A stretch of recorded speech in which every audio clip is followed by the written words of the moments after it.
बधिरों के लिए खबरों के विशेष बुलेटिन में आपका स्वागत है। इस बुलेटिन में अब तक की ताजा और अहम खबरों के साथ मैं हूं अदिति अवस्थी और खबरों को पेश करेंगी रजनी काटरा।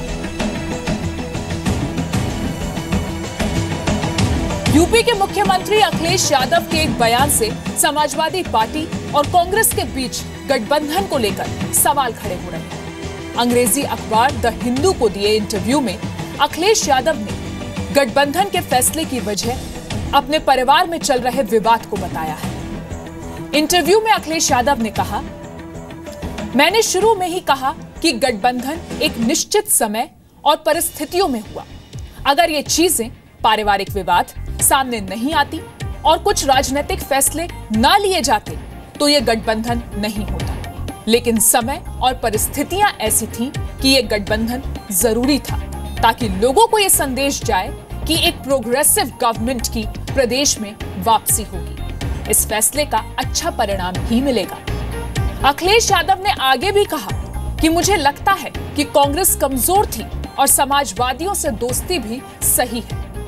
यूपी के बहराइच में आज अखिलेश यादव ने एक बार फिर कांग्रेस से गठबंधन के फैसले को सही बताया। कांग्रेस पार्टी भी साथ है आपके, और कांग्रेस पार्टी पे हमारे पे आरोप भी लग जाता है कि आपने कांग्रेस पार्टी को सीटें ज्यादा दे दी। हमने तो कई मौकों पर कहा कि जब दिल बड़ा करके दोस्ती की जाती है तो मजबूत दोस्ती होती है, और कभी किसी कंजूस से दोस्ती हो गई तो बहुत दिन दोस्ती चलने वाली नहीं है।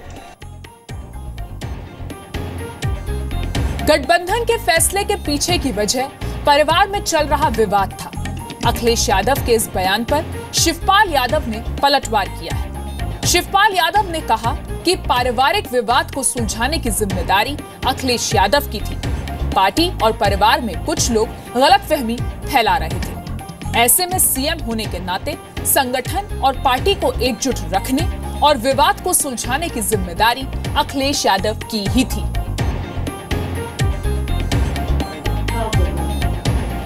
तो देखिए, परिवार के विवाद को सुलझाने की जिम्मेदारी तो नेताजी की और मुख्यमंत्री की थी। मुख्यमंत्री की और नेताजी की थी, तो ये बैठ के सुलझा लेना चाहिए था। यूपी विधानसभा चुनाव के चौथे चरण के लिए कल मतदान होगा।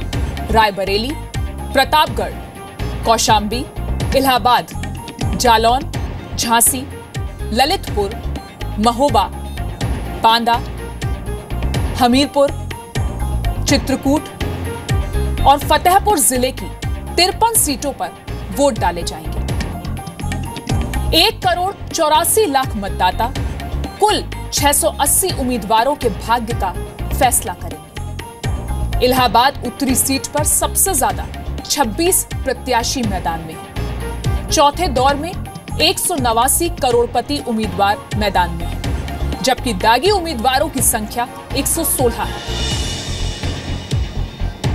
उन्होंने सवाल किए, सवालों के उत्तर आए।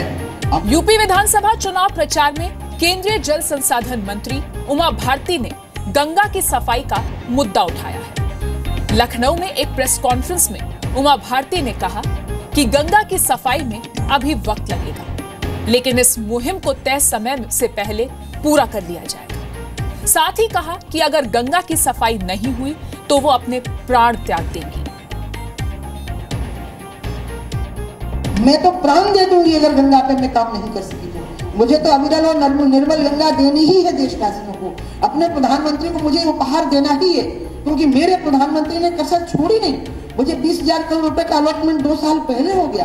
अगर हम गंगा को अविरल और निर्मल नहीं कर सके तो मैं तो अपने प्राण दान कर दूंगी गंगा।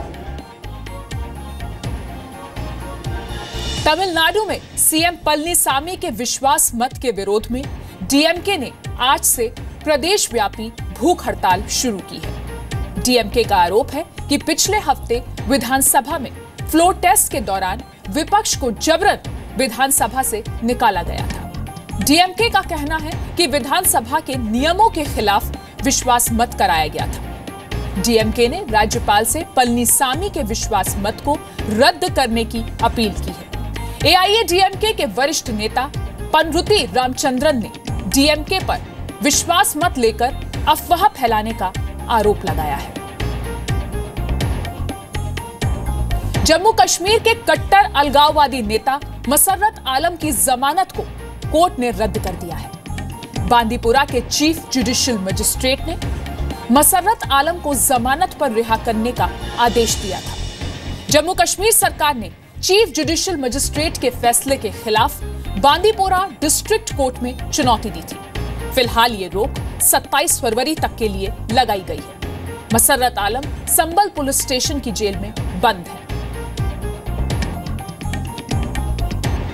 दिल्ली यूनिवर्सिटी के रामजस कॉलेज के बाहर आज एबीवीपी और एआईएसए के छात्रों के बीच जबरदस्त भिड़ंत हो गई। रामजस कॉलेज में कल्चर ऑफ प्रोटेस्ट पर एक सेमिनार आयोजित किया गया था, जिसके लिए आयोजकों ने जेएनयू के छात्र उमर खालिद और शहला राशिद को इनविटेशन दिया था। उमर खालिद वही छात्र हैं जिस पर पिछले साल देशद्रोह का केस दर्ज किया गया था। इनविटेशन रद्द होने से नाराज आयसा के कार्यकर्ता आज प्रदर्शन कर रहे थे। इसी बीच एबीवीपी के कार्यकर्ताओं की उनसे झड़प हो गई। जम्मू के नगरोटा में बन टोल प्लाजा पर एक बेकाबू ट्रक ने 2 कारों को बुरी तरह से टक्कर मार दी। टोल प्लाजा पर खड़ा सिक्योरिटी सुपरवाइजर ट्रक की चपेट में आ गया। सिक्योरिटी सुपरवाइजर की मौके पर ही मौत हो गई। हादसा कल शाम करीब 4:30 बजे हुआ। बन टोल प्लाजा पर टोल टैक्स के लिए 2 कार लाइन में लगी थी। तभी पीछे से तेज रफ्तार से आ रहा ट्रक सबको कुचलते हुए बैरिकेडिंग तोड़ते हुए बाहर निकल जाता है। ड्राइवर को पुलिस ने गिरफ्तार कर लिया है। ड्राइवर का कहना है कि ब्रेक फेल हो जाने की वजह से ट्रक पर नियंत्रण में नहीं रखा जा सका। गुजरात के राजकोट में फिरौती न देने पर स्पा सेंटर के 2 कर्मचारियों की गुंडों ने बुरी तरह से पिटाई की। कल शाम की यह घटना है। कुछ बदमाश स्पा सेंटर में आते हैं और स्पा सेंटर के स्टाफ को पीटने लगते हैं। आरोप है कि राजकोट के एक गुंडे ने स्पा सेंटर मालिक से हर महीने 5 लाख रुपए की फिरौती की मांग की थी। बदमाश स्पा सेंटर के अंदर एक कर्मचारी को पीट पीट कर लहूलुहान कर देते हैं। गंभीर हालत में इस घायल स्टाफ को अस्पताल में भर्ती कराया गया है। दूसरे स्टाफ को बदमाश अपने साथ अगवा कर फरार हो जाते हैं। पुलिस सीसीटीवी फुटेज और मालिक के फोन डिटेल्स के आधार पर आरोपियों की छानबीन कर रही है। पुलिस के मुताबिक अगवा किए गए स्टाफ को बदमाशों ने देर रात बुरी तरह से पीटने और धमकी देने के बाद छोड़ दिया। बिहार में दलित लड़की से यौन शोषण और सेक्स रैकेट के आरोपियों की गिरफ्तारी का मुद्दा कल से बिहार विधानसभा में भी गूंजेगा। बीजेपी ने कार स्थगन प्रस्ताव लाकर बहस की मांग की है। इस घटना का मुख्य आरोपी है निखिल प्रियदर्शी। 22 दिसंबर 2016 को निखिल प्रियदर्शी, उसके दोस्त संजीव शर्मा, उसके भाई मनीष प्रियदर्शी और उसके रिटायर्ड आईएएस पिता कृष्ण बिहारी प्रसाद सिन्हा के खिलाफ केस दर्ज किया गया था। जांच के दौरान कांग्रेस के पूर्व उपाध्यक्ष ब्रजेश पांडे का नाम सामने आया, लेकिन हाई प्रोफाइल मामला होने की वजह से पुलिस गिरफ्तारी नहीं कर पाई है। जेडीयू ने आरोपियों के खिलाफ कड़ी कार्रवाई की बात कही है। वहीं बीजेपी सांसद गिरिराज सिंह ने कांग्रेस उपाध्यक्ष राहुल गांधी से माफी की मांग की है। राहुल गांधी ने ब्रजेश पांडे को बिहार में नोटबंदी के विरोध करने वाली मुहिम का मुखिया बनाया था। राहुल गांधी, आपकी जुबान बंद क्यों हो गई? चुनाव के मंच से आपकी जुबान से तीखी तीखी बातें निकल रही है।